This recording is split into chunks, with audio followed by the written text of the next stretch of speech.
you want to put yourself out there more. Because here's the thing, an example of someone with a perception challenge, I had a client who a couple months into the coaching engagement, just thought of this. People saw her as, she thought people saw her as credible, good result-oriented, could see the big picture, #1 salesperson in the company, could execute, get results. So at the couple months mark, I realized like what she was telling me and what I was kind of hearing was a little off. And I said, why don't we do a 360? So I did a 360 and I interviewed about 10 people. Put together about a 20-page, very thorough report. Some of the things she thought in the beginning of the report talked about all the positives and all the good things she did, and she was accurate.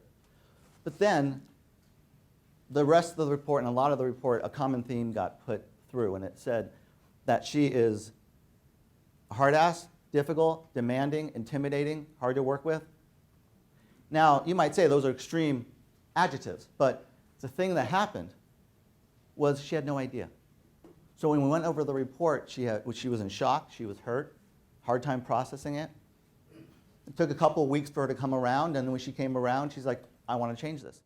That is not the perception I wanted to create. She created a negative perception. She had no idea what it was.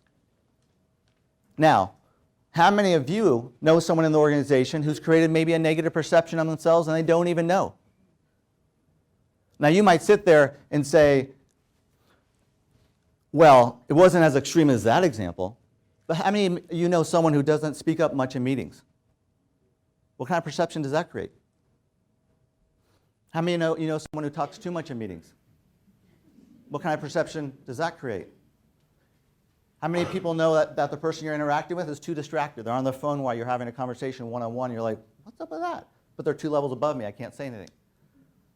How many people are late for meetings? All these things, as small as they are, can create a negative perception. So it's really important to understand the value of that. And this story of my client, once she made changes, it took another 4 months to make the changes, she actually doubled the size of her team, got the respect of senior leadership, and the employees on her team, she doubled the size. All because she saw the impact her behavior was having and she made changes to it. That's the power of perception. That's why it's so important.